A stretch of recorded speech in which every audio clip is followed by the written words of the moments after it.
pues todavía falta hora y media para que se publique el gran dato de este viernes para cerrar la semana, ese índice del deflactor de consumo privado en Estados Unidos. Los expertos dicen que una bajada de ese dato inflacionista hasta el 5% pues elevaría las expectativas de un recorte de una subida, de tan solo 25 puntos básicos en la reunión de la próxima semana del Banco Central Europeo.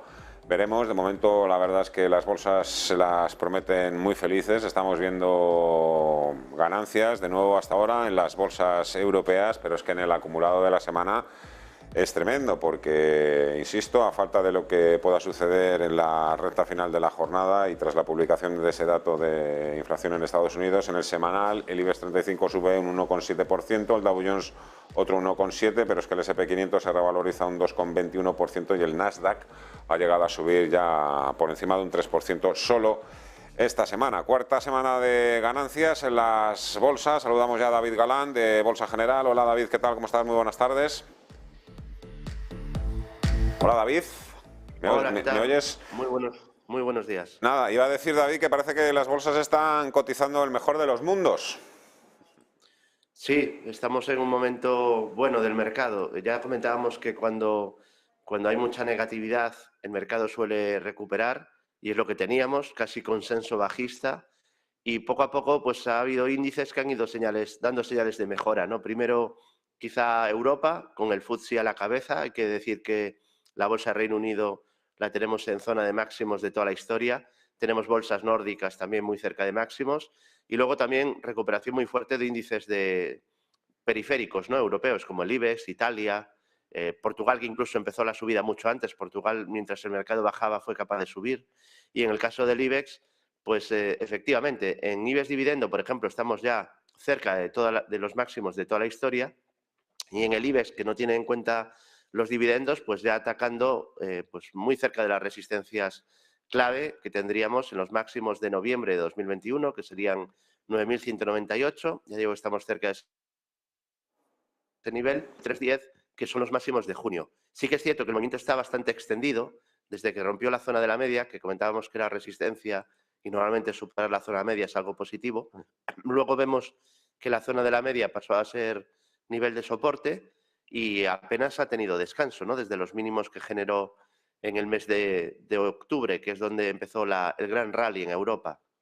Ahí marcó mínimo el IBEX en 7.180 y... Madre mía, esto solo nos puede pasar los viernes. Yo no sé si es que se ha quedado congelado el cable o qué es lo que ha sucedido. David, hola, ¿nos escuchas? Sí, ¿no? Sí, yo os escucho bien. Vale, ahora ¿Me escucháis perfectamente. vosotros? Sí, ahora mismo sí. Aclarado un poco el escenario, ahora si quieres sigues profundizando, pero también me gustaría que nos hablases un poco de la rotación sectorial que volvemos a ver de nuevo en los mercados. El growth vuelve a ganarle la partida al value. Sí, y es en gran parte, ¿no? Pues eso se puede ver reflejado en el rebote que están teniendo el Nasdaq 100, por ejemplo, ¿no? Que era el índice que sin duda está más tocado, el que más sufrió. Ahí sí que vimos una caída realmente dura, desde los máximos de finales del 2021, porque el Dow Jones pues apenas corrigió al primer nivel FIBO de toda la subida previa. En el Nasdaq se llegó al 61,8% de toda la subida, con, bueno, catástrofe en el sector growth. Ese tipo de valores son los que ahora están remontando, por fin, y quizá estamos viendo cierta rotación sectorial, lo comentábamos hace un par de semanas, de defensivos a activos de alta duración, de beta más alta. De hecho, es también parte de lo podemos ver con la recuperación de las criptodivisas, que entraría dentro, sin duda, de ese perfil, ¿no? De acciones o de activos, mejor dicho, de larga duración. Entonces, valores growth que habían caído 60, 70, 80% están empezando a recuperarse. Muchos de ellos incluso han roto resistencias importantes y parece que hay más apetito por el riesgo y eso es lo que está provocando esa mejora, por ejemplo, del Nasdaq versus Dow Jones, que durante meses lo estuvo haciendo mucho mejor que el Nasdaq. Yo también algunos datos contradictorios estos días dentro del growth. Intel dice que lo ve muy mal, Tesla sin embargo ha superado las expectativas. La próxima semana tenemos a Amazon, a Apple, a Meta y a Alphabet. Casi nada, ¿no? Ahí cuéntame un poco qué es lo que esperas por ese lado y hacia dónde crees que podríamos o se podrían dirigir las bolsas próximamente. Bueno, una